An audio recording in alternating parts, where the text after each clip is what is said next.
Je suis Alexander Mercé, 34 ans.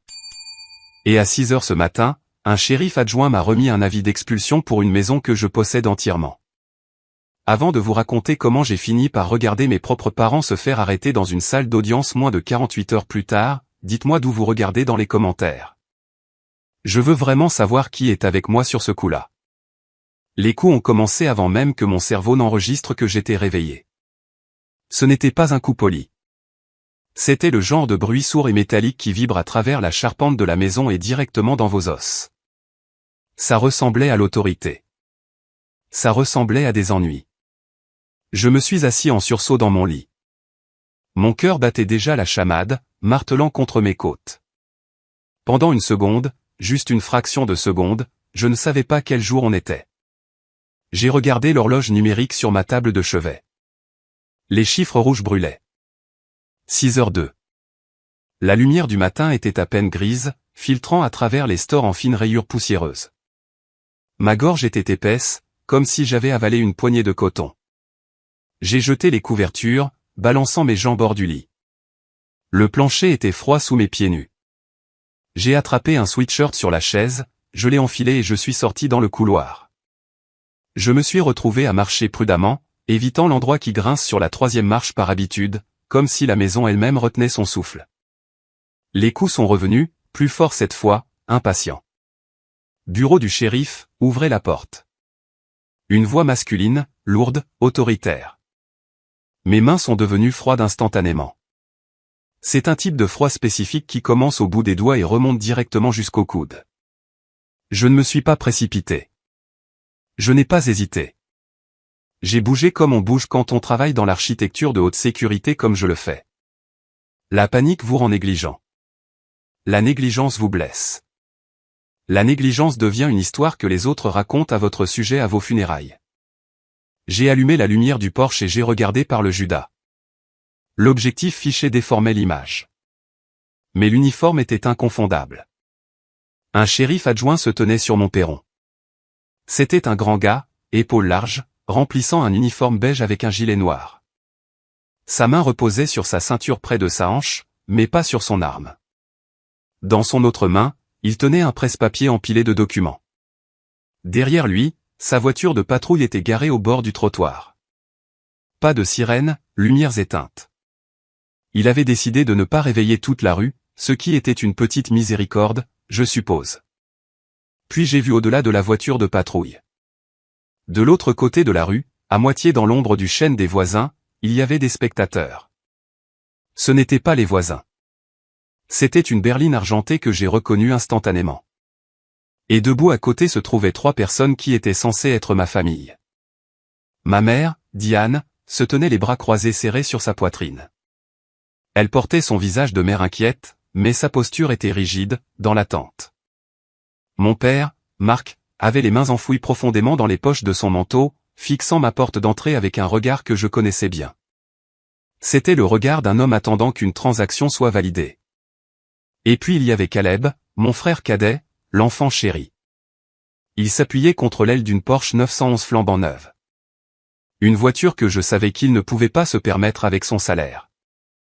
Une voiture qui coûtait probablement plus cher que l'apport pour une maison décente. Il regardait sa montre, l'air ennuyé comme si c'était juste un inconvénient avant que sa vraie journée ne commence. Il n'était pas surpris de voir un adjoint sur mon porche à l'aube. Ils attendaient le spectacle. Ils étaient satisfaits. J'ai déverrouillé le pen dormant. Le clic a résonné comme un coup de feu dans la maison silencieuse. J'ai ouvert la porte, mais j'ai gardé la chaîne. Juste une fente. Assez pour parler. Pas assez pour entrer. Madame, excusez-moi, monsieur. L'adjoint s'est corrigé en me voyant. Il avait l'air fatigué. Êtes-vous Alexander Mercé? Je le suis, ai-je répondu. Ma voix était rauque de sommeil, mais stable. Je m'en suis assuré. Il a jeté un coup d'œil au papier sur son presse-papier, puis m'a regardé. Je suis l'adjoint Romero du bureau du shérif du comté. Je suis ici concernant un bref de possession. C'est une ordonnance d'expulsion. Le mot expulsion a frappé ma poitrine comme une poussée physique. J'ai senti l'air quitter mes poumons. C'est ma maison, ai-je dit. Je n'ai pas crié. Je n'ai pas hurlé. L'adjoint Romero n'a pas réagi. Il n'a pas cligné des yeux. Il avait probablement entendu cette phrase 1000 fois de la part de gens désespérés. Il détestait probablement ce qui venait après à chaque fois. Monsieur, dit-il, son ton professionnel mais ferme. Je ne suis pas ici pour débattre de la propriété. Je suis ici pour exécuter une ordonnance du tribunal. Le jugement a été rendu. Vous devez quitter les lieux. J'ai fixé le papier dans sa main. La feuille du dessus était blanche, nette, officielle. Mon nom y était imprimé en lettres noires propres. Alexander Mercé. Ça avait l'air si bureaucratique, si définitif. Me traitant comme un locataire qui avait manqué le loyer pendant 6 mois. Pas la personne qui a payé les impôts fonciers. Pas la personne qui a remplacé les bardeaux du toit de ses propres mains l'été dernier. Pas la personne qui a planté le cornouiller à l'arrière avec son grand-père il y a 20 ans. Tu aurais dû faire ce que la famille a demandé, Alex. La voix venait de l'autre côté de la rue. C'était ma mère. Elle ne chuchotait pas. Elle voulait que les voisins entendent. Elle voulait que l'adjoint entende. Elle voulait établir le récit dès maintenant. Fais tes bagages, fiston, a ajouté mon père. Sa voix était plus basse, plus plate, comme un verdict. Ça arrive aujourd'hui. Ne fais pas de scène. Caleb n'a rien dit. Il a juste souri en coin et inspecté ses ongles, puis a tapoté le capot de sa Porsche comme pour dire, dehors le vieux, place au neuf. Les yeux de l'adjoint Romero se sont tournés vers eux. Puis vers moi. Il a baissé la voix d'une fraction. Une fissure dans l'armure professionnelle. Avez-vous un endroit où aller, a-t-il demandé. La question n'était pas gentille. Elle était procédurale. C'était une question que l'on pose à un chien errant avant d'appeler la fourrière. Mais ça a fait un nœud dur dans mon estomac. Je ne vais nulle part, ai-je dit, croisant son regard. Pas tant que vous ne me montrez pas ce que c'est. Il a hésité. Il a regardé la chaîne sur la porte. Puis il a légèrement soulevé la page du dessus et incliné le presse-papier pour que je puisse lire sans qu'il ait à me le remettre. C'était là en lettres majuscules grasses. Bref DE possession, un numéro de dossier en dessous, un sceau du tribunal, la signature d'un juge. Je n'ai pas reconnu mon pouls à essayer de grimper. Je l'ai contenu. J'ai utilisé la technique de respiration que j'ai apprise lors des exercices de sécurité en situation de stress élevé. Inspirez pendant 4, retenez pendant 4. Expirez pendant 4. Je n'ai pas crié. Je n'ai pas pleuré.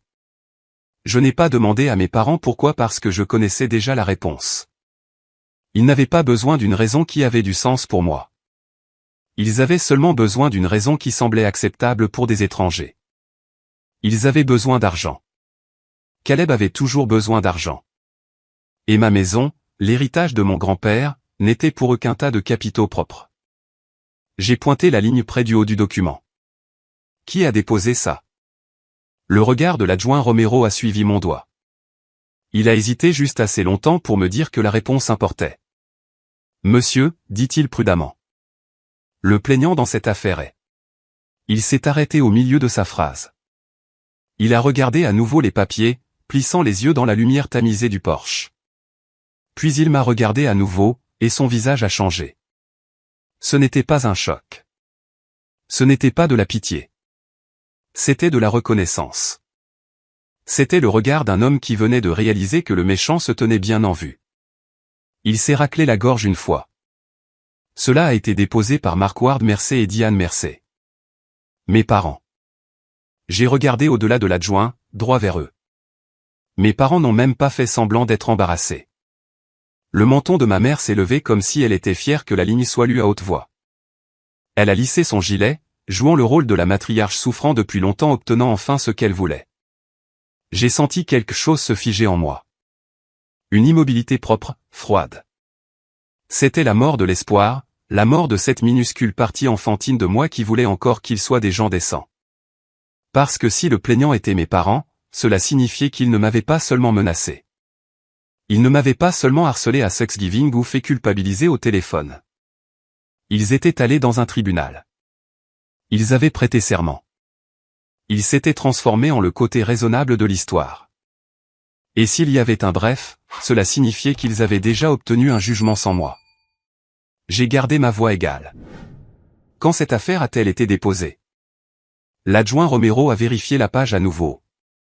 Le jugement a été rendu la semaine dernière. Jugement par défaut. La semaine dernière, ma bouche est devenue sèche. J'étais ici la semaine dernière. J'étais allé travailler, rentré à la maison, arroser les plantes, dormi dans ce lit. Je n'avais pas été au tribunal. On ne m'avait rien signifié. Pas d'adjoint à ma porte, pas de courrier recommandé, pas d'avis collé sur ma fenêtre. Rien. Où ai-je été signifié, ai-je demandé. S'il y a un jugement par défaut, il doit y avoir une preuve de signification. L'adjoint Romero a regardé à nouveau vers le bas. Cette fois, sa pose était plus lourde. Il a passé son pouce sur une section, scannant le texte juridique dense. Adresse de signification indiquée comme. Il plissa les yeux. 128 Maple Terrace. Je n'ai pas répondu immédiatement parce que mon cerveau refusait de traiter la réalité de la chose. Maple Terrace. Ce n'était pas mon adresse. Ce n'était pas mon adresse de bureau. Une ligne indiquant que la signification avait été complétée. Une signature, une date, une heure et une description qui m'ont glacé le sang. Signification substitutive acceptée par une occupante adulte féminine à Maple Terrace. Occupante adulte féminine. Mes parents avaient utilisé une adresse qu'ils contrôlaient encore. Peut-être qu'ils connaissaient le propriétaire. Peut-être qu'ils recevaient encore du courrier là-bas et prétendaient que quelqu'un avait accepté les papiers en mon nom. J'ai lentement regardé de l'autre côté de la rue. Ma mère me regardait avec un visage calme et exercé. Elle avait répété cela. Elle avait planifié cela. Elle était allée à cette vieille maison, avait attendu un huissier de justice ou en avait engagé un qu'il connaissait et avait accepté l'avis d'expulsion qui m'était destiné. Et à ce moment-là, j'ai compris le véritable but de cette descente à l'aube. Ce n'était pas seulement pour m'humilier. C'était pour me précipiter. Il voulait me forcer à faire mes valises, partir, perdre le contrôle de la propriété physique. Il me voulait à la rue, dispersé, séparé de mes documents, trop dépassé pour riposter à temps. Parce que si je n'obtenais pas d'un juge qu'il arrête cela, l'adjoint Romero m'expulserait légalement de la maison que mon grand-père m'avait laissée. Et une fois que je serais dehors, Caleb et sa Porsche seraient garés dans mon allée dans l'heure. J'ai avalé ma salive une fois, gardant ma voix basse. Cette maison était à mon grand-père, ai-je dit à l'adjoint Romero. Il me l'a laissée, pas à eux. L'adjoint Romero n'a pas discuté. Il a simplement tenu les papiers plus fermement comme s'il détestait être le système de livraison de la cruauté des autres. Monsieur, dit-il, si vous croyez que l'ordonnance du tribunal a été obtenue de manière inappropriée, vous devez contacter le tribunal immédiatement. Vous devez déposer une requête d'urgence. Je ne peux pas vous dire comment faire, ajouta-t-il rapidement, couvrant ses arrières. J'ai hoché la tête une fois. Je comprends. Il a jeté un coup d'œil vers le bas, puis vers le haut, et sa voix est devenue encore plus prudente. Il y a encore une chose. Ce bref autorise la possession immédiate. Mon estomac se serra. Immédiate. Il me regarda droit dans les yeux. Professionnel, mais avec une lueur d'avertissement humain. Sans un sursis du juge, dit-il, je dois vider cette maison avant midi. Midi, 6 heures. C'était le délai que j'avais pour démanteler une conspiration que ma famille avait probablement passé des mois à construire. Je ne suis pas resté là à discuter avec un adjoint à ma porte. Discuter aurait donné à mes parents exactement ce qu'ils voulaient. Une scène, une histoire, une raison de me pointer du doigt et de dire aux voisins, voyez, il est instable. Nous avons dû intervenir. Alors, j'ai fait la seule chose qui comptait. J'ai constitué un dossier. Adjoint, ai-je dit, ma voix stable malgré l'adrénaline inondant mon système. J'ai besoin que vous teniez ces papiers stables. Je vais prendre des photos de chaque page. Romero a hésité une fraction de seconde, puis a hoché la tête. Il savait que ça sentait mauvais. Il le savait par l'instinct viscéral qui vient avec l'insigne. Il a tenu le presse-papier en hauteur. J'ai sorti mon téléphone de ma poche. Mes mains tremblaient un peu, mais j'ai appuyé mes coudes contre le cadre de la porte pour les stabiliser. Clic, clic, clic. J'ai capturé le numéro de dossier, le sceau du tribunal avec la signature du juge, l'adresse de signification falsifiée à Maple Terrace, et surtout, la page de preuve de signification où « occupante adulte féminine » était cochée. « Merci », ai-je dit. « Monsieur », dit Romero, sa voix baissant pour que les vautours de l'autre côté de la rue ne puissent pas entendre. « Je dois afficher l'avis sur la porte. C'est la procédure, mais je vais aller m'asseoir dans ma voiture un moment. J'ai de la paperasse à rattraper.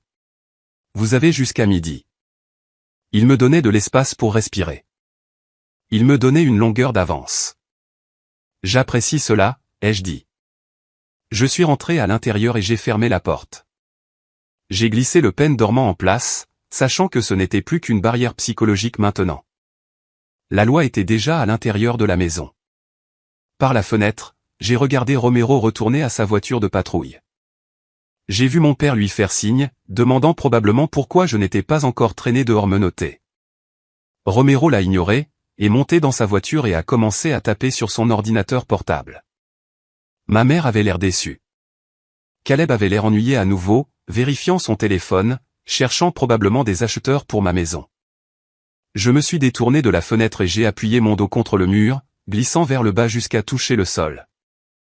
Je me suis assis là dans le couloir de la maison que mon grand-père Joe avait construite de ses propres mains dans les années 70. Papy Joe, l'odeur de sueur et de bonbons à la menthe, c'était lui. Il était la seule personne de ma famille qui comprenait le concept d'AC. Mes parents couraient toujours après la prochaine mise à niveau, le prochain symbole de statut, un plus grand bateau qu'ils n'utilisaient jamais, une adhésion à un club qu'ils ne pouvaient pas se permettre. Et quand l'argent s'épuisait, les cris commençaient. Je me souvenais avoir 10 ans, assis dans les escaliers au 128 Maple Terrace, cette adresse maudite, les écoutant se disputer à propos des factures de carte de crédit. Tu as dépensé l'argent de l'hypothèque pour un voyage au ski, Marc. Ma mère avait hurlé. Tu as acheté un manteau de fourrure en Floride, Diane, qui porte de la fourrure en Floride, avait-il crié en retour. Et puis il y avait Caleb, 5 ans, pleurant dans sa chambre. Je suis entré pour le réconforter, mais ma mère est entrée en coup de vent, l'a pris dans ses bras et m'a lancé un regard noir. Ne le contrarie pas, Alex. Il est sensible. Tu es l'aîné. Tu devrais nous aider, pas créer des problèmes. C'était toujours mon travail de réparer, de sacrifier, d'être l'adulte pendant qu'il jouait à faire semblant d'être riche. Quand Papy Joe est mort il y a 2 ans, la lecture du testament a été l'heure la plus tendue de ma vie. Mes parents s'attendaient à la maison. Ils avaient déjà parlé de la vendre, de la démolir, de construire 2 condos sur le terrain. Mais Papy Joe savait. Je me souvenais du jour où il me l'a dit. Nous étions assis sur le porche arrière de cette maison, buvant du thé glacé. Ses mains étaient noueuses d'arthrite enroulées autour du verre. Alex, avait-il dit, sa voix rauque, les gens comme ton père. Ils sont comme des sauterelles. Ils consomment. Ils ne construisent pas. Quand je partirai, ils viendront pour cet endroit. Je ne les laisserai pas. J'avais promis. Il ne s'agit pas de les laisser, avait-il dit sèchement. Il s'agit de papier. La loi ne se soucie pas des promesses, fiston. Elle se soucie du papier. Je mets la maison à ton nom, spécifiquement blindée. Mais ils essaieront. Ils essaieront de te tromper, de te faire culpabiliser ou de la voler. Tu dois être plus intelligent. Être plus intelligent. Je me suis relevé du sol. S'asseoir ici à s'apitoyer sur son sort. Ce n'était pas être plus intelligent. C'était être une victime. J'ai couru à mon bureau à domicile. Je n'ai pas attrapé de vêtements.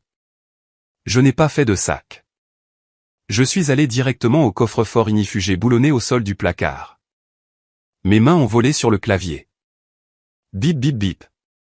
Clac. J'ai sorti le dossier, vie ou mort. C'est comme ça que je l'appelais. Mon acte de propriété. La lettre originale de distribution de succession. Les reçus de taxes foncières des 2 dernières années. Tous payés depuis mon compte bancaire personnel. La police d'assurance habitation à mon nom. Je les ai fourrés dans mon sac messager en cuir. Puis j'ai attrapé mon ordinateur portable, mes chargeurs et mon disque dur portable. J'ai vérifié l'heure, 6h25. Je devais passer un appel, mais pas à un avocat. Pas encore. Les avocats prenaient des heures pour rappeler. J'avais besoin du tribunal. J'ai cherché le numéro du greffier du tribunal civil du comté. Il n'ouvrait pas avant 8 heures. J'avais 90 minutes de temps mort avant de pouvoir même demander de l'aide. Attendez, la ligne d'urgence. Parfois, il y a un système automatisé pour vérifier le statut du dossier. J'ai composé le numéro à partir de la photo que j'avais prise du bref. J'ai tapé le numéro de dossier. Voix automatisée. Dossier numéro CV 2024 à 8 1991. Marc Mercé et Diane Mercé contre Alexander Mercé. Statut, clos. Jugement rendu. Clos. Le mot avait un goût de cendre. Je devais penser comme un architecte. Quand vous concevez un système de sécurité, vous cherchez la brèche. Où sont-ils entrés? Ils ont utilisé la mauvaise adresse. Maple Terrace. C'était la brèche. Mais pourquoi Maple Terrace? Pourquoi ne pas simplement prétendre qu'ils m'ont signifié ici et mentir à ce sujet? Parce que Maple Terrace leur permettait de contrôler le destinataire. S'ils prétendaient m'avoir signifié ici, Romero aurait demandé « L'avez-vous vu ?» ou « Qui a ouvert la porte ?» En utilisant Maple Terrace, ils pouvaient utiliser l'échappatoire de la signification substitutive. Quelqu'un prétendant être un résident l'a accepté. Ma mère, c'était une fraude. Une fraude stupide et flagrante. Mais la fraude fonctionne si la victime ne se présente pas pour dire « Eh, c'est un mensonge ». Je suis allé à la cuisine et j'ai bu un verre d'eau debout. Je devais dégager le coton de ma gorge. Je devais être articulé. J'ai regardé par la fenêtre à nouveau. La berline argentée était toujours là. Mon père était au téléphone maintenant, faisant les 100 pas. Caleb était assis sur le siège conducteur de la Porsche, faisant légèrement vrombir le moteur, juste pour entendre le ronronnement. Il s'imaginait probablement en train de la garer dans mon garage. Je n'allais pas lui donner la satisfaction de me voir partir par la porte d'entrée. Je suis allé à la porte arrière, celle qui menait à l'allée. Je me suis glissé dehors, la verrouillant derrière moi. J'ai coupé à travers le jardin de la voisine. Madame Higgins, qui détestait mes parents depuis que mon père avait reculé dans ses rosiers et prétendu que les buissons avaient sauté, et j'ai atteint la rue latérale où j'avais garé mon camion la veille parce que l'allée était en train d'être nettoyée au géo de pression. Je suis monté dans mon camion. C'était un Ford F-150 robuste et fiable, pas une Porsche, un véhicule de travail. J'ai démarré le moteur et je suis parti sans regarder la maison. Je ne pouvais pas regarder en arrière. Si je regardais en arrière, je pourrais faire demi-tour avec le camion et faire quelque chose qui me ferait atterrir dans une cellule à côté d'eux. J'ai conduit directement au palais de justice du centre-ville. Je me suis assis sur le parking, regardant le soleil se lever complètement, attendant que les portes se déverrouillent. À 7h55, j'étais debout devant les portes vitrées. J'étais le premier dans la file. L'agent de sécurité m'a fait signe de passer par le détecteur de métaux. Matinée difficile, a-t-il demandé, regardant mes cheveux ébouriffés. Vous n'avez pas idée, ai-je marmonné. J'ai sprinté dans les escaliers jusqu'au bureau du greffier de la division civile. Il y avait une personne au comptoir, un homme plus âgé avec des lunettes épaisses et un badge indiquant Henderson. Il avait l'air de travailler là depuis la construction du bâtiment. Il organisait des dossiers avec un rythme lent et délibéré. Je me suis approché de la vitre de séparation. Bonjour, ai-je dit. J'ai une urgence. Un bref de possession est en cours d'exécution sur ma maison à midi aujourd'hui. Je n'ai jamais été signifié. Je dois déposer une requête d'urgence pour suspendre l'expulsion. Henderson leva les yeux par-dessus ses lunettes. Il ne se pressa pas. Il m'évalua. Il vit la sueur sur mon front, le dossier dans ma main, le désespoir dans mes yeux. Numéro de dossier, demanda-t-il. Je l'ai lu. Il l'a tapé dans son ordinateur. Clic, clac, clic. Il fronça les sourcils. Mercé contre Mercé. Détention illégale. Jugement par défaut rendu. Mardi dernier. Je n'étais pas au courant, ai-je dit. Ils m'ont signifié à une adresse où je n'ai pas vécu depuis 15 ans. Henderson afficha le document scanné sur son écran. 128 Maple Terrace. Oui, c'est l'ancienne location de mes parents. Je possède la maison dont ils essaient de m'expulser. Voici l'acte. J'ai glissé le papier sous la vitre. Henderson le prit. Il regarda l'acte. Puis il regarda l'écran. Puis il regarda l'acte à nouveau. Fiston, dit-il, sa voix baissant d'une octave. Vous êtes listé comme le propriétaire sur cet acte. Mais dans le dossier, les plaignants ont déposé un contrat de bail. Un bail? J'ai cligné des yeux. Je n'ai jamais signé de bail. C'est ma maison. Ils ont déposé une copie d'un contrat de location daté d'il y a 6 mois, prétendument signé par vous, acceptant de payer 3000 $ par mois de loyer à Mark et Diane Mersey. Mon sang bouillonna. C'est un mensonge. Je ne paie pas de loyer. Je paie l'hypothèque. Puis-je voir la signature? Henderson tourna le moniteur. Là, au bas d'un contrat de location générique téléchargé sur Internet, se trouvait une signature. Alexander Mersey, mais ce n'était pas ma signature. C'étaient des boucles tremblantes là où il devrait y avoir des angles. On aurait dit que quelqu'un avait essayé de copier ma signature d'une carte d'anniversaire, mais s'était ennuyé à mi-chemin. C'est une falsification, ai-je dit, ma voix tremblant de rage. Et une mauvaise? Henderson hocha la tête lentement. J'ai vu beaucoup de signatures, fiston. Celle-là a l'air créative. Qu'est-ce que je fais? Ai-je demandé. L'adjoint dit que je suis dehors à midi. Vous déposez la requête, dit Henderson, glissant un paquet de formulaires sous la vitre. Requête pour suspendre l'exécution du bref, requête pour annuler le jugement par défaut. Remplissez-les. Juste ici. Ne vous inquiétez pas de la propreté. Rendez-le juste lisible. J'ai attrapé un stylo et j'ai commencé à écrire. Ma main volait sur la page. Le plaignant est un parent. L'adresse de signification est frauduleuse. Le bail est falsifié. Le défendeur est le propriétaire en fief simple de la propriété. Pendant que j'écrivais, Henderson continuait de cliquer sur son ordinateur. Il semblait creuser plus profondément dans le dossier. Attendez une minute, murmura-t-il. J'ai levé les yeux. Quoi? Le visage d'Henderson était devenu pâle. Il ne regardait plus le bail. Il regardait autre chose dans le dossier numérique. Monsieur Mersey, dit-il. Et cette fois, il ne m'appela pas fiston. Il utilisa mon titre. Avez-vous signé des documents récemment? Peut-être il y a 2 semaines. Non, ai-je dit. Rien. Parce qu'il y a un autre document ici. Henderson a dit que ça ne faisait pas partie de l'expulsion elle-même, mais ça a été soumis comme pièce et pour prouver leur statut de propriétaire. Qu'est-ce que c'est? Ai-je demandé. Henderson imprima une page. L'imprimante vrombit et cracha une feuille de papier chaude. Il me la fit glisser. Je l'ai regardé et le monde a basculé sur son axe. C'était un acte de renonciation, quitté Clindide, daté d'il y a 2 semaines. Il stipulait qu'Alexander Mersey transférait par la présente tous les droits, titres et intérêts dans la propriété à Mark et Diane Mersey pour la somme de 10 $. C'était signé, notarié, enregistré. Ils n'ont pas juste falsifié un bail, ai-je chuchoté, la réalisation s'abattant sur moi comme un bâtiment qui s'effondre.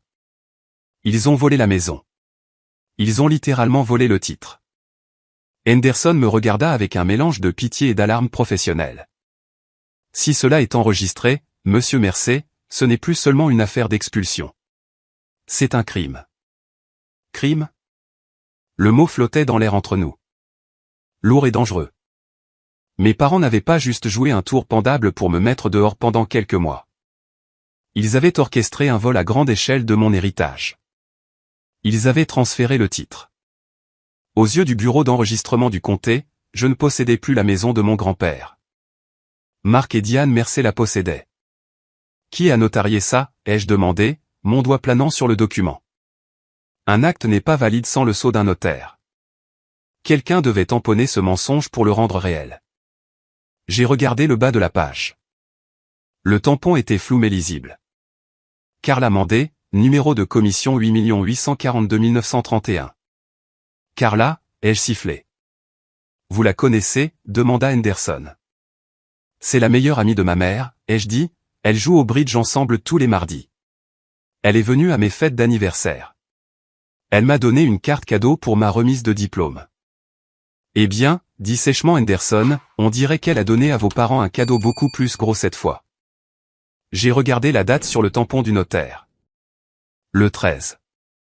Il y a 2 semaines. J'étais au travail le 13, ai-je dit, pensant à haute voix. Je travaille dans l'architecture sécurisée. Accès de haut niveau. Je dois badger pour entrer et sortir de chaque porte. J'étais dans une salle de serveur toute la journée le 13. Je n'aurais pas pu être à une table de notaire. Pouvez-vous prouver cela, demanda Henderson. Pas à moi, à un juge. Oui, ai-je dit. Je peux sortir les journaux. Bien, dit Henderson. Parce que vous allez en avoir besoin. Finissez ces formulaires. Je vais apporter ce dossier moi-même dans les bureaux du juge Alprin. Elle déteste le désordre procédural et elle déteste vraiment la fraude. J'ai fini la paperasse en un temps record. J'ai joint les photos que j'avais prises de l'avis d'expulsion. J'ai joint une copie de mon véritable acte. J'ai joint une copie de mon permis de conduire montrant mon adresse réelle. Henderson prit la pile. Restez là. Ne quittez pas le bâtiment. Je me suis assis sur un banc en bois dans le couloir. Il était 8h45. 3h15 avant que l'adjoint Romero ne doive vider ma maison. Mon téléphone vibra. C'était un SMS de mon père. Papa, ne rends pas ça difficile, Alex. Laisse juste Caleb avoir les clés. On pourra parler d'un dépôt de garantie pour une location plus tard. L'audace était époustouflante. Il volait un actif d'1 demi-million et m'offrait une conversation sur un dépôt de garantie. Je n'ai pas répondu. J'ai fait une capture d'écran, preuve. Je suis resté assis là à regarder des avocats en costume coûteux se précipiter en parlant de bataille pour la garde et de règlement. J'ai vu une femme pleurer près de la fontaine à eau, serrant des papiers de divorce. Ce bâtiment était une usine de misère et mes parents venaient de pointer ma carte de temps. 30 minutes plus tard, la porte des bureaux intérieurs s'ouvrit. Un huissier sortit. Alexander Mercé ici. Je me suis levé. Le juge Alprin vous verra dans son bureau. Ex parte. Maintenant. J'ai suivi. Dans son bureau signifiait une réunion privée, pas en audience publique. Cela signifiait que le juge voulait des réponses rapidement. Le juge Alprin était une femme dans la soixantaine avec des cheveux gris acier et des yeux qui semblaient pouvoir couper le verre. Elle était assise derrière un bureau massif couvert de dossiers. Elle ne leva pas les yeux quand j'entrai. Monsieur Mercé, dit-elle. Monsieur Henderson me dit que vous prétendez ne jamais avoir été signifié et que l'acte dans le dossier est une falsification. C'est exact, votre honneur, ai-je dit, et vous avez une expulsion prévue pour midi aujourd'hui? Oui, votre honneur. L'adjoint Romero attend à la propriété. Elle leva les yeux alors. Elle brandit l'acte de renonciation. Ce document dit que vous avez donné la maison à vos parents. L'avez-vous fait? Non, votre honneur, je ne l'ai pas fait. Je ne ferai jamais ça. Mon grand-père m'a laissé cette maison spécifiquement pour la garder loin d'eux. Et la notaire, Carla Mandé, est une amie personnelle de ma mère. Je n'étais pas en sa présence. Le 13, j'étais au travail. Le juge Alprin me fixa longuement. Elle évaluait ma crédibilité. Je me tenais droit, la regardais dans les yeux. Je ne bougeais pas. Elle attrapa son téléphone. Elle composa un numéro sur haut-parleur. Division civile. Une voix répondit. C'est le juge Alprin. Sortez le dossier pour Mercé contre Mercé. J'émets un sursis immédiat à l'exécution du bref de possession. Appelez le dispatching du shérif. Dites à l'adjoint Romero de se retirer. Personne n'entre dans cette propriété. J'ai senti mes genoux faiblir de soulagement. Merci, votre honneur. Ne me remerciez pas encore, claqua-t-elle. Je suce pas l'expulsion parce qu'il y a une allégation vraisemblable de fraude, mais nous allons aller au fond de cette affaire. Je fixe une audience d'urgence pour demain matin à 9h. Je veux les plaignants ici. Je veux leur avocat ici. Et je veux cette notaire, Carla Mandé, ici. Elle griffonna sur un morceau de papier. Vous signifierez cette ordonnance au conseil du plaignant aujourd'hui. Avez-vous un avocat? Non, votre honneur. Je ne peux pas m'en offrir un avec ce préavis. J'ai dépensé mes économies pour les réparations de la maison. Alors vous vous représentez vous-même, procès. C'est risqué, monsieur Mercé. Mais si ce que vous dites est vrai, les faits sont votre meilleur avocat. Apportez vos preuves. Apportez vos journaux de travail. Si vous pouvez prouver que vous n'étiez pas là le 13, vos parents ont de très graves ennuis. Elle me tendit l'ordonnance. Sursis d'urgence accordé. Allez. Elle dit, sauvez votre maison. Je suis sorti du tribunal avec l'impression d'avoir désamorcé une bombe à quelques secondes de la fin. Mais la guerre n'était pas finie. Elle ne faisait que commencer. J'ai appelé l'adjoint Romero. Romero, répondit-il. C'est Alex Mercé. Le juge a émis un sursis. Elle notifie le dispatching maintenant. Je l'entendis expirer. Un long son las. Je viens de recevoir l'appel radio. Vous avez de la chance, gamin. Votre père montait juste l'allée avec un serrurier. Un serrurier? Ma main se serra sur le téléphone. Ouais. Il voulait changer les cylindres avant midi. Je lui ai dit de reculer. Ils ne sont pas contents. Dites-leur d'économiser leur énergie, ai-je dit, je les verrai au tribunal demain. J'ai raccroché. Maintenant, j'avais 24 heures pour prouver une conspiration. J'avais besoin de deux choses. J'avais besoin des journaux d'emploi pour prouver que j'étais au travail, et j'avais besoin d'en savoir plus sur cet acte. J'ai conduit au bureau d'enregistrement du comté. C'était au sous-sol du bâtiment administratif d'à côté. La file était plus courte ici. J'ai eu une employée nommée Clara. Elle était jeune, efficace, portant un casque. J'ai besoin de voir un acte enregistré, ai-je dit. Et j'ai besoin de signaler une propriété pour fraude potentielle. Clara tapa l'adresse. Maple Terrace. Non, la propriété est sur M Street. La signification était à Maple. Elle afficha le dossier. Ah, le voilà. Renonciation. Enregistré il y a 2 semaines. Puis-je voir le scan original? Haute résolution. Elle tourna l'écran. Je me penchai. Je regardai le tampon du notaire à nouveau. Carla Mandé. Mais quelque chose semblait clocher. Je plissai les yeux. Pouvez-vous zoomer sur le numéro de commission, ai-je demandé. Clara zooma. Le numéro était 8 842 931, mais le 3 semblait sombre, épais. Est-ce que ça vous semble altéré, ai-je demandé. Clara se pencha, son nez touchant presque l'écran. HM, on dirait que c'était peut-être un 8, et quelqu'un a essayé de le transformer en 3 avec un stylo avant de scanner. Ou un 3 transformé en 8, ai-je dit. Pourquoi ferait-il ça? Si la commission était expirée, dit Clara, ou si le numéro était faux et qu'ils ont essayé de le corriger à la main au lieu de retamponner, c'est une violation. Nous n'aurions pas dû accepter cela si c'était altéré à la main. Pouvez-vous imprimer les métadonnées, ai-je demandé. Je veux savoir exactement quand cela a été scanné et qui l'a apporté. Je ne peux pas vous dire qui l'a apporté, dit Clara. Mais attendez, il y a une note dans le journal d'admission. Le déposant a demandé un enregistrement urgent. Frais d'urgence payés en espèces. Espèces, ai-je dit, mon père portait toujours de l'argent liquide. Il pensait que ça le rendait intraçable. J'ai besoin d'une copie certifiée de cela, ai-je dit, et j'ai besoin qu'une alerte de fraude soit placée sur le titre pour qu'il ne puisse pas la vendre ou emprunter dessus avant demain. Fait, dit Clara. Elle tamponna le papier. Certifié. J'ai quitté le bureau d'enregistrement avec l'arme du crime. Maintenant, j'avais besoin de la balle. J'ai conduit à mon bureau. C'était un bâtiment en verre élégant dans le quartier technologique.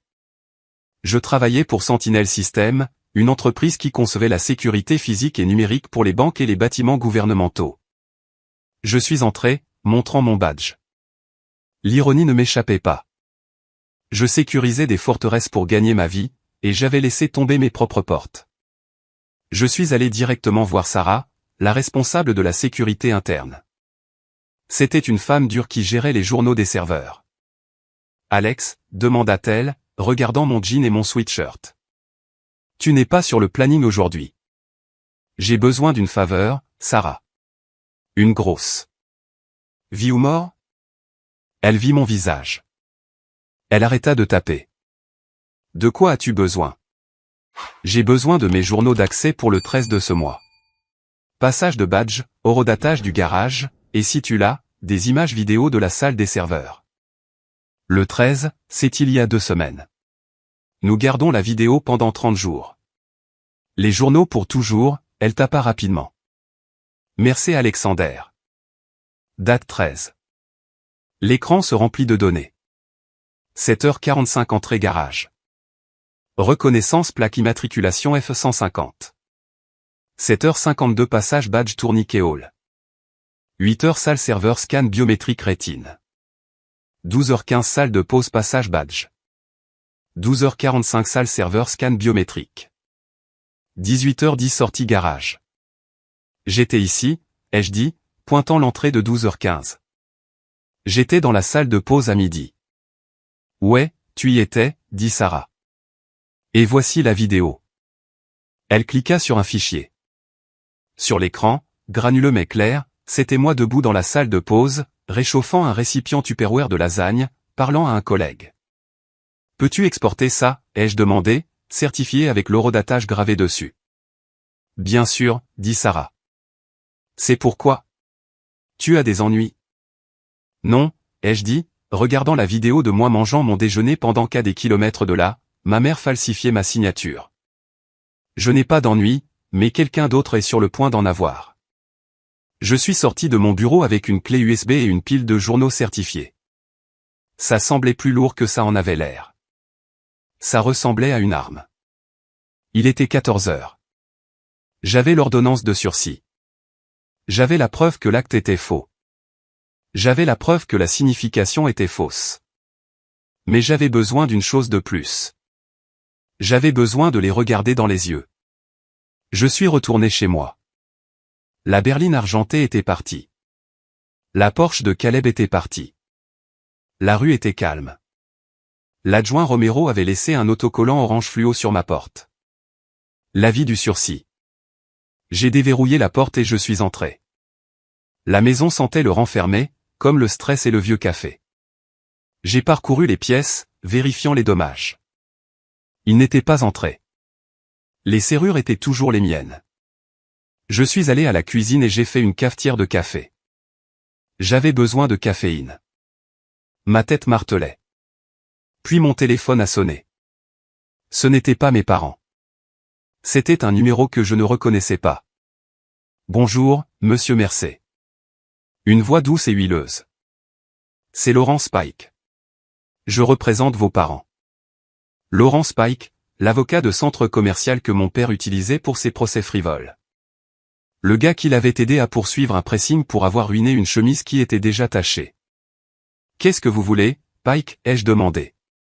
J'ai reçu une copie de votre petite requête, dit Pike, riant avec dédain. Très dramatique, mais futile, n'est-ce pas? Écoutez, Alex, je peux vous appeler Alex? Vos parents sont très blessés. Ils ont essayé de faire ça discrètement. Ils voulaient gérer l'actif pour le bénéfice de la famille. Vous êtes célibataire. Vous n'avez pas besoin d'une maison de 3 chambres. Caleb est. Il démarre une entreprise. Il a besoin des capitaux propres. Il a besoin de payer des dettes de jeu. J'ai corrigé. Je suis au courant des parties de poker, Pike. Je suis au courant des bookmakers. Pike fit une pause. Allégation. Non pertinent. Écoutez, nous avons un acte signé. Notarié. Vous pouvez prétendre que vous étiez au travail, mais les notaires sont des officiers du tribunal. Sa parole contre la vôtre, et nous avons le bail. Vous êtes un locataire, Alex, et vous n'avez pas payé de loyer. Je suis le propriétaire, ai-je dit.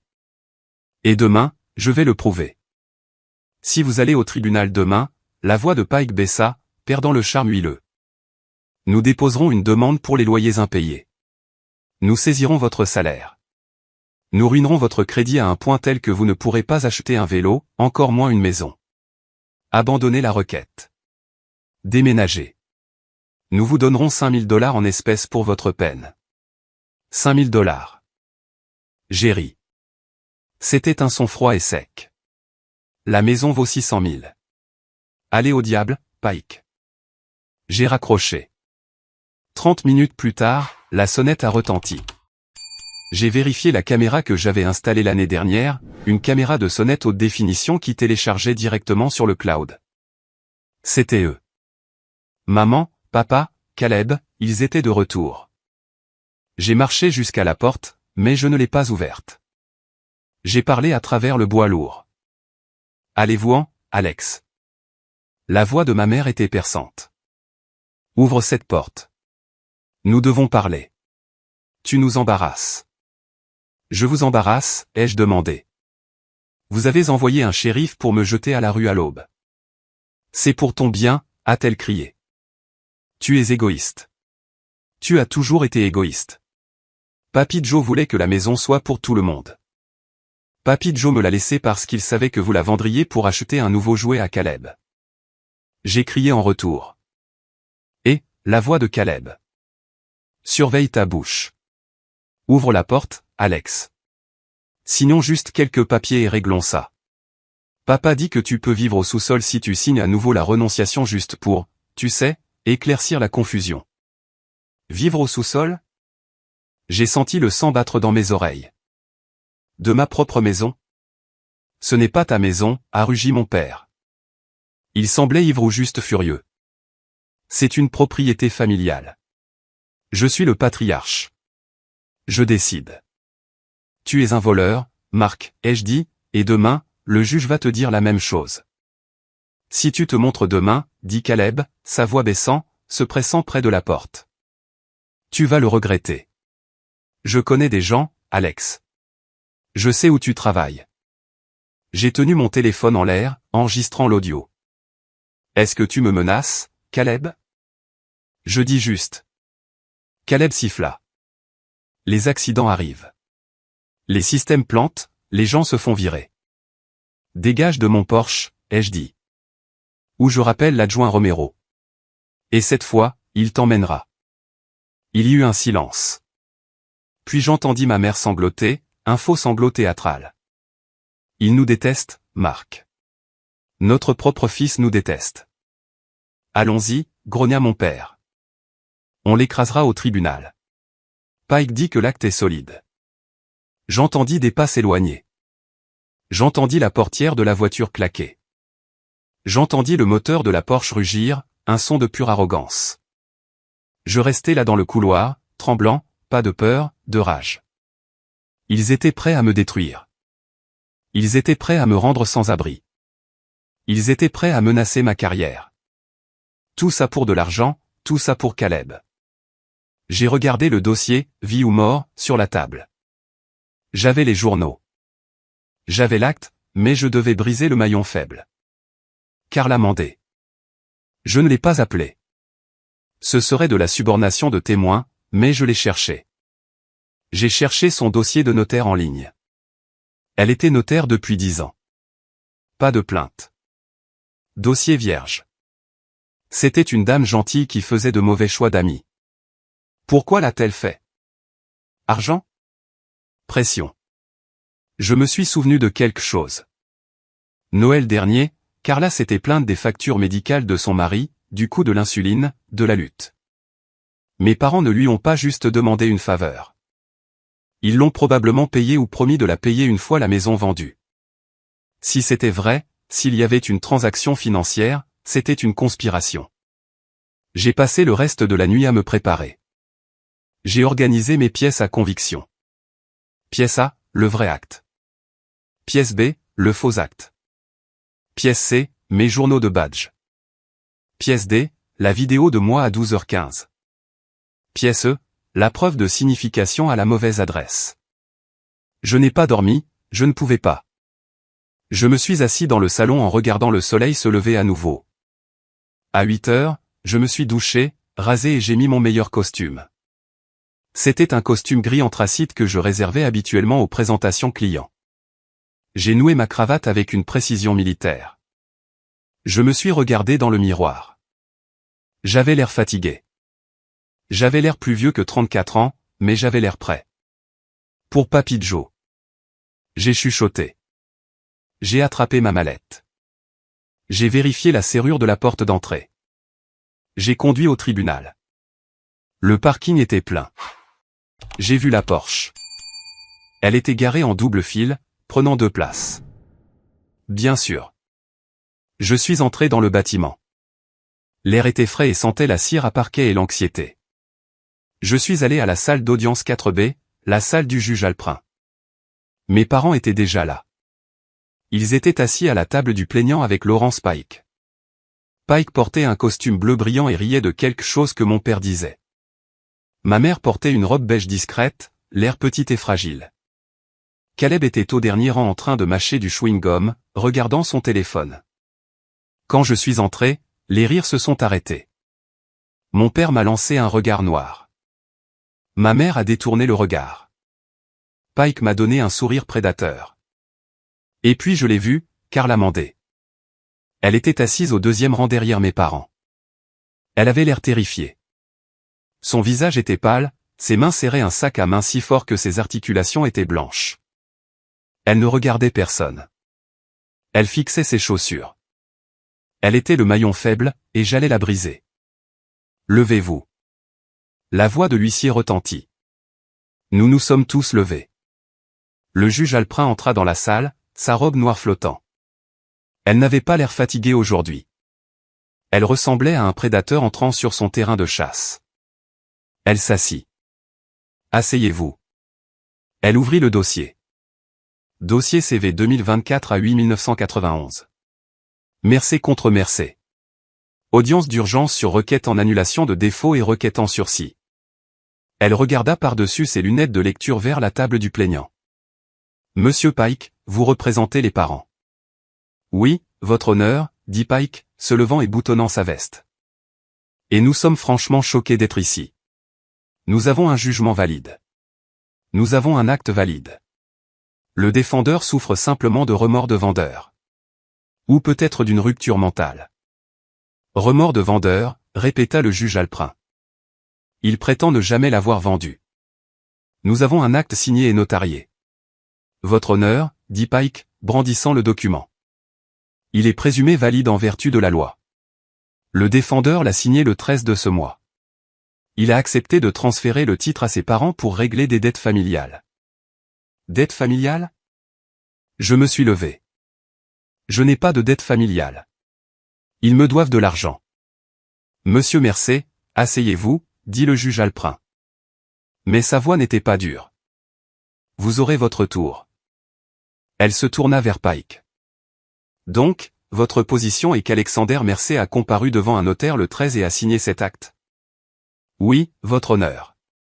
Et où cette signature a-t-elle eu lieu? Pike hésita. Il se pencha et chuchota à ma mère. Elle chuchota en retour. Au domicile des parents, votre honneur, dit Pike. À 12 heures, heure du déjeuner.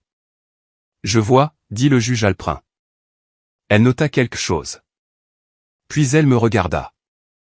Monsieur Mercé, à votre tour.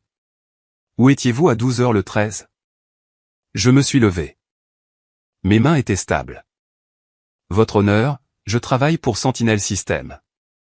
Nous concevons une architecture de haute sécurité pour les entrepreneurs gouvernementaux. Notre installation est un environnement sécurisé. Nous sommes suivis par badge, scanner biométrique et caméra. J'ai marché vers l'huissier et lui ai remis mon classeur. Puis-je approcher? Vous pouvez. J'ai remis une copie à Pike, qui la regarda avec dédain. Pièce C, ai-je dit.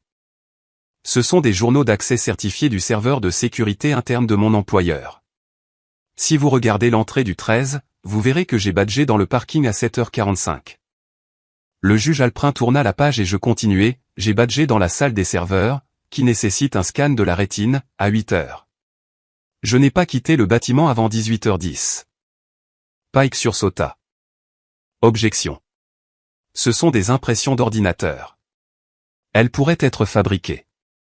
Elles sont certifiées par la responsable de la sécurité, Sarah Jenkins, avec une déclaration sous serment jointe, ai-je dit calmement.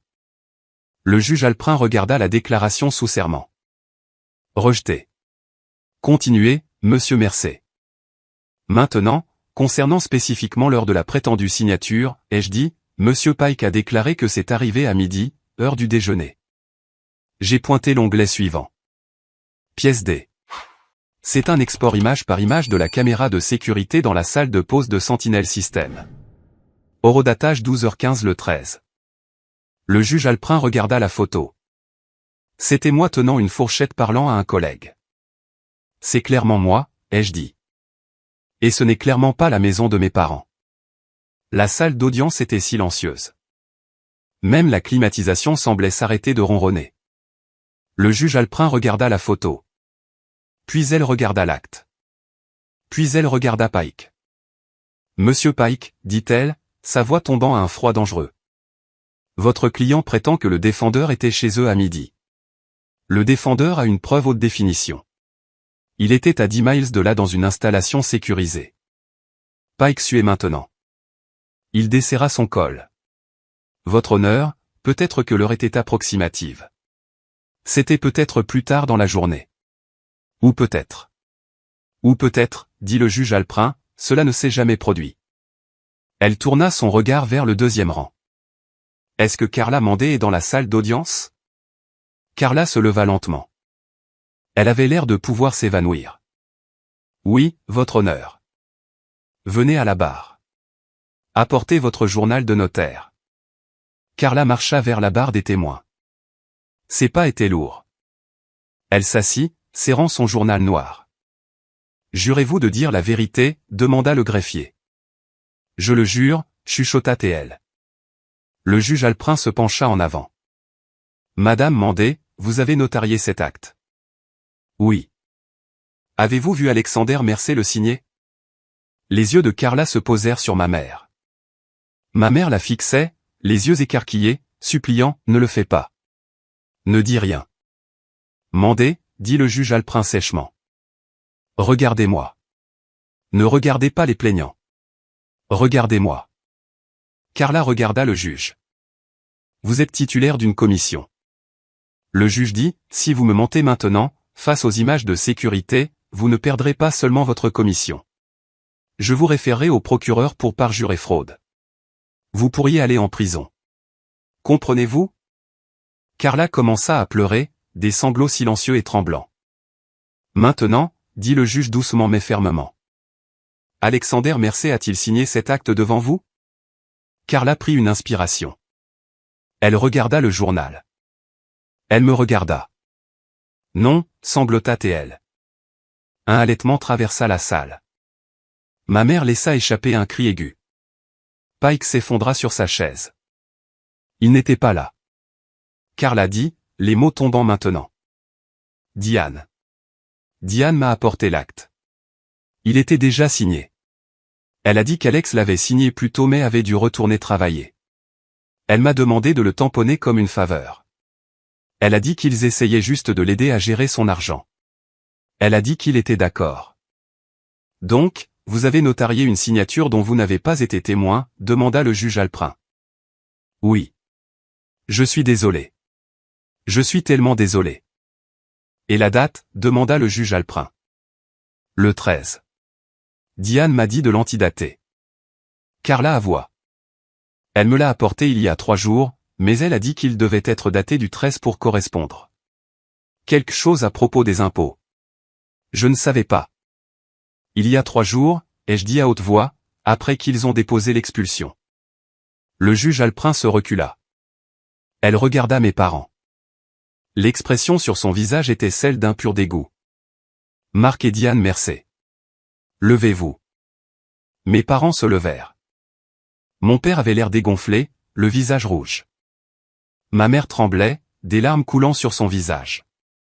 De vraies larmes cette fois. Des larmes de peur. Vous avez falsifié une signature, dit le juge Alprin. Vous avez contraint un notaire. Vous avez déposé une expulsion frauduleuse. Vous avez tenté de voler un titre. Nous, votre honneur, bégaya Pike. Mes clients. Asseyez-vous, monsieur Pike, rugit le juge Alprin. Avant que je ne vous tienne pour outrage aussi. Pike s'assit si vite que la chaise racla bruyamment contre le sol. Le juge Alprin se tourna à nouveau vers mes parents. Vous avez manipulé le système judiciaire pour nuire à votre propre fils. Vous avez menti sur des documents sous serment. Elle frappa son marteau. Ça sonna comme un coup de feu. La requête en annulation du jugement par défaut est accordée. L'expulsion est rejetée avec préjudice. L'acte de renonciation est déclaré nul ab initio. Invalide dès le départ. Elle n'avait pas fini. Adjoint, elle fit signe à l'huissier. Prenez madame Mandé en garde à vue. Je la tiens pour outrage en attendant un examen par le procureur. Carla gémit alors que l'huissier s'approchait d'elle. Et quant au plaignant, dit le juge Alprin, ses yeux perçant mes parents. Je réfère ce dossier entier au bureau du procureur pour enquête sur la fraude immobilière, la falsification et la conspiration. Je vous suggère de prendre un avocat de la défense pénale. Monsieur Pike ne peut pas vous aider là. Ma mère cria. Non, nous ne voulions pas. C'est notre maison. Alex, dis-lui. Elle se tourna vers moi. Alex, arrange ça. Dis-lui que nous sommes une famille. Je l'ai regardé. J'ai regardé la femme qui m'avait élevé. La femme qui m'avait vendu pour un paiement de Porsche pour son fils préféré. Je me suis levé. Nous ne sommes pas une famille. J'ai dit, plus maintenant. Le chaos qui a suivi ces mots est quelque chose que je n'oublierai jamais. Ma mère sanglotait, tendant la main vers moi par-dessus la balustrade en bois qui séparait la galerie des justiciables. Alex, Alex, s'il te plaît ne les laisse pas nous prendre. L'huissier se dirigeait vers mes parents maintenant. Il n'était pas arrêté à cette seconde précise. Le renvoi au procureur prend du temps à être traité, mais la menace planait sur eux comme une lame de guillotine. Monsieur Mercé. Le juge Alprin s'adressa à moi une dernière fois. J'émets également une ordonnance restrictive permanente. Marc, Diane et Caleb Mercé ne doivent pas s'approcher à moins de 500 pieds de vous ou de votre propriété. S'ils le font, appelez la police immédiatement. Ce sera une violation d'une ordonnance du tribunal. Merci, votre honneur. J'ai dit. J'ai rassemblé mes dossiers. Mon dossier, vie ou mort. Je me suis tourné pour partir. Caleb se tenait près de la porte. Il ne mâchait plus de chewing-gum. Il avait l'air pâle, en sueur. Il ressemblait à un gamin qui vient de réaliser que les adultes ne pouvaient pas le sauver. Alex, bégaya-t-il alors que je passais. Alex, attends. La voiture? La Porsche? J'ai utilisé la maison comme garantie pour le prêt. Un prêt relais si l'acte est nul. Je me suis arrêté. Je l'ai regardé. Tu as pris un prêt contre une maison que tu ne possédais pas, ai-je demandé. Maman a dit qu'elle était à nous, supplia Caleb. L'usurier, le prêteur. Ils vont venir pour la voiture. Ils pourraient venir pour moi. Tu dois m'aider à couvrir les intérêts jusqu'à ce que je puisse vendre ma crypto. Vends la Porsche, Caleb, ai-je dit froidement. Je ne peux pas. Je suis sous l'eau avec. Ce n'est pas mon problème, ai-je dit. Tu as des jambes. Marche. Je l'ai bousculé et je suis sorti de la salle d'audience. J'ai marché le long du long couloir, passant devant les autres salles d'audience, les greffiers, la misère. Je suis sorti dans le soleil éclatant du parking. L'air sentait différent. Il sentait le propre. J'ai marché jusqu'à mon camion. J'ai vu la Porsche toujours garée en double fil. Une dépanneuse reculait vers elle. Je me suis arrêté pour regarder. Le conducteur a sauté et a commencé à accrocher les chaînes. Et Caleb courut hors du tribunal, agitant les bras. Et, c'est ma voiture. Qu'est-ce que vous faites? Violation de stationnement, dit le conducteur de la dépanneuse, sans même lever les yeux. Et j'ai reçu un ordre de saisie qui est apparu sur le scan. Problème de titre. Caleb resta là, impuissant, regardant son symbole de statut être traîné au loin. Mes parents sortirent un moment plus tard, l'air sous le choc. Mon père criait après Pike au téléphone. Ma mère pleurait dans un mouchoir. Ils avaient l'air petits. Ils avaient l'air pathétiques. Je suis monté dans mon camion et je suis parti. J'ai conduit directement à la maison. Ma maison. Je me suis garé dans l'allée. Elle était vide. Pas de berline argentée, pas de voiture de police, juste ma maison. Se tenant là dans le soleil de l'après-midi. Le cornouiller que Papy Joe avait planté était en fleurs. Des pétales blancs dérivant sur l'herbe. J'ai monté les marches. J'ai décollé l'autocollant orange du shérif de la porte. Il a laissé un peu de résidu, mais je pouvais frotter ça. J'ai déverrouillé la porte et je suis entré. Le silence était profond. Ce n'était plus le silence de la peur. C'était le silence de la propriété, de la paix. J'ai verrouillé la porte derrière moi. Je suis allé à la cuisine et je me suis versé un verre d'eau. Mes mains étaient enfin stables. Je me suis assis à la table où Papy Joe avait l'habitude de s'asseoir. J'ai passé ma main sur le grain du bois. Je l'ai fait, papy. J'ai chuchoté. J'ai été plus intelligent. Ce soir-là, j'ai fait les choses pratiques. J'ai appelé un serrurier et j'ai fait changer toutes les serrures de la maison pour des cylindres Medeco de haute sécurité. J'ai appelé ma société de sécurité et j'ai mis à niveau les capteurs périmétriques. Puis je me suis assis sur le sol du salon et j'ai ouvert la vieille boîte en métal que Papy Joe m'avait laissée, celle que je gardais dans le coffre-fort. À l'intérieur, sous les vieilles photos et les médailles de guerre, se trouvait un petit journal en cuir. Je ne l'avais pas lu depuis des années. Je l'ai ouvert à la dernière entrée. Alex, si tu lis ceci, cela signifie qu'ils ont finalement montré leur vraie couleur. Je suis désolé. Aucun garçon ne devrait avoir à se battre contre ses propres parents. Mais tu es fort. Tu es le bâtisseur. Ils ne sont que des locataires dans cette vie. Tu es le propriétaire. Construis quelque chose de bien. J'ai fermé le livre. Des larmes m'ont piqué les yeux, mais c'était de bonnes larmes. Des larmes de libération. Les 3 mois suivants ont été un flou de paperasse juridique, mais cette fois j'étais du côté gagnant. Le procureur a pris le renvoi du juge Alprin au sérieux, très au sérieux. La fraude immobilière est un sujet brûlant, et mes parents leur avaient remis un dossier parfait. L'enquête a révélé que ce n'était pas la première fois que mon père essayait quelque chose de louche avec des documents. Mais c'était la première fois qu'il se faisait prendre de manière aussi flagrante. Carla Mandé a accepté un accord de plaidoyer. Elle a perdu sa commission de notaire définitivement et a eu 2 ans de probation en échange de son témoignage contre mes parents. Elle a tout dit au procureur, comment ma mère avait supplié, comment mon père lui avait offert $500 sur le produit de la vente de la maison. $500. C'était le prix de son intégrité. Mes parents ont été accusés de falsification, dépôt de faux documents et conspiration pour commettre un vol qualifié. Ils ne sont pas allés en prison, pas pour longtemps en tout cas. Ils n'avaient pas de casier judiciaire antérieur, donc leur avocat, un nouveau, Papike, a réussi à leur obtenir un accord de plaidoyer. 5 ans de probation, des amendes massives et une peine avec sursis. Mais la vraie punition n'était pas la prison. C'était la ruine sociale. L'histoire est sortie. Les petites villes parlaient, les banlieues parlent plus vite. Les respectables Marc et Diane Mercé étaient des parias. Ils ont été expulsés de leur country club. Leurs amis ont arrêté d'appeler et la ruine financière a été totale. Pour payer les frais juridiques et les amendes, ils ont dû vendre leur propre maison. La grande maison sur la colline dont ils étaient si fiers. Ils ont réduit leurs effectifs pour un petit appartement à l'autre bout de la ville.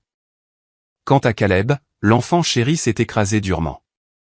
Sans la Porsche, sans la promesse des capitaux propres de ma maison pour flotter ses prêts, son château de cartes s'est effondré. Il a dû déclarer faillite. Aux dernières nouvelles, il travaillait dans une agence de location de voitures près de l'aéroport, lavant des voitures plus belles que tout ce qu'il posséderait jamais à nouveau. Il a essayé de m'appeler une fois environ 1 mois après le procès. Alex, allez, avait-il dit, sa voix pleurnicharde. Maman est déprimée. Papa est. Il est vieux. Viens juste dîner. Mettons ça derrière nous. J'ai mis ça derrière moi, ai-je dit. Je regarde vers l'avant. Tu es froid, mec, dit-il. Non, ai-je répondu. Je suis en sécurité. J'ai raccroché et bloqué le numéro. J'ai passé l'été à retaper la maison. J'ai peint les volets d'un bleu marine profond. J'ai réparé les marches du Porsche. J'ai planté un jardin à l'arrière. Tomates, poivrons et basilic, tout comme Papy Joe avait l'habitude de faire pousser. Un samedi matin, j'étais dans le jardin en train de désherber. Le soleil était chaud sur mon dos. Belle tomate, appela une voix. J'ai levé les yeux. C'était Madame Higgins, la voisine. Elle se penchait par-dessus la clôture tenant un panier de muffins. Merci, Madame Higgins, ai-je dit. J'ai vu la voiture de police chez tes parents la semaine dernière, dit-elle, les yeux pétillants. Signifiant des papiers pour le procès de la banque? Je pense que oui, ai-je dit. Elle hocha la tête, satisfaite. Le karma est un conducteur lent, Alex. Mais elle ne manque jamais une adresse. J'ai ri. Non, en effet. Elle m'a tendu les muffins. Tu es un bon garçon, Alex. Ton grand-père serait fier. Tu as gardé la maison. J'ai l'intention de la garder longtemps, ai-je dit. Je suis rentré et j'ai fait du café. Je me suis assis sur le porche arrière en mangeant un muffin, regardant le cornouiller. J'ai réalisé quelque chose. Pendant des années, j'avais porté un poids. Le poids d'essayer de leur plaire. Le poids d'essayer d'être le bon fils pour des gens qui ne me voyaient que comme une ressource. Le poids de protéger Caleb de ses propres erreurs. Ce poids avait disparu. L'avis d'expulsion n'avait pas seulement essayé de me mettre hors de ma maison. Il m'avait mis hors de leur dysfonctionnement. C'était la meilleure chose qu'ils aient jamais faite pour moi. J'ai pris une gorgée de café. Ça avait le goût de la liberté. Ça fait 1 an maintenant. La maison est entièrement rénovée. J'ai transformé le sous-sol. L'endroit où ils voulaient me bannir en un cinéma maison et une salle de jeu à la pointe de la technologie. Mes amis viennent le dimanche pour le football. Nous faisons griller des steaks. Nous rions. J'ai rencontré quelqu'un aussi. Sarah du travail, la chef de la sécurité qui m'a aidé avec les journaux. Nous avons commencé à déjeuner ensemble après le procès, échangeant des histoires de guerre sur les failles de sécurité. Une chose en entraînant une autre. Elle a emménagé le mois dernier. Elle adore la maison. Elle adore le cornouiller. Parfois, tard le soir, je pense à mes parents. Je me demande s'ils sont assis dans leur petit appartement à me blâmer. Je me demande s'ils se racontent une version de l'histoire où ils sont les victimes, où le fils ingrat a volé leur propriété. Je suis sûr qu'ils le font. C'est comme ça qu'ils survivent. Mais leur version de l'histoire n'a pas de tampon du bureau d'enregistrement du comté. La mienne si. J'ai appris une dure leçon ce jour-là à 6 heures du matin. La famille n'est pas une question de sang. Le sang est juste de la biologie. Le sang est juste un accident de naissance. La famille est une question de loyauté. C'est une question de respect. C'est savoir qui se tient à vos côtés quand les coups commencent à la porte et qui se tient de l'autre côté de la rue en attendant que vous tombiez. Si vous traversez quelque chose comme ça, si vous avez des gens dans votre vie qui se sentent en droit de profiter de votre travail acharné, qui vous manipulent avec la culpabilité, qui utilisent le mot famille comme une arme pour vous désarmer, je veux que vous m'écoutiez attentivement. Verrouillez vos portes. Vérifiez vos papiers et n'ayez pas peur de changer les serrures. Vous n'êtes pas obligé de vous immoler par le feu pour garder les autres au chaud, même s'ils sont vos parents, surtout s'ils tiennent l'allumette. C'est le moment qui a tout changé pour moi. C'est le moment où j'ai arrêté d'être Alexander le fils et commencé à être Alexander l'homme. J'ai repris ma maison, mais plus important encore, j'ai repris ma vie. Merci beaucoup d'avoir écouté mon histoire. Ce n'était pas facile de revivre ces moments, de sentir à nouveau ces coups dans ma poitrine, mais je voulais la partager avec vous parce que je sais que je ne suis pas seul. Je sais qu'il y en a d'autres qui mènent des batailles dans leur propre salon. J'espère que cette histoire vous a touché ou peut-être vous a donné le courage de vérifier vos propres limites. Avez-vous déjà eu un membre de la famille essayant de profiter de vous financièrement? Avez-vous dû tracer une ligne dans le sable? Je veux entendre votre histoire. S'il vous plaît, partagez-la dans les commentaires ci-dessous. Soutenons-nous les uns les autres. Et si vous avez apprécié cette vidéo, n'oubliez pas d'appuyer sur le bouton j'aime et de vous abonner. Cela aide plus de gens à trouver cette chaîne et cela me dit que ces histoires comptent pour vous. Jusqu'à la prochaine fois, gardez vos portes verrouillées et vos actes enregistrés. Restez en sécurité.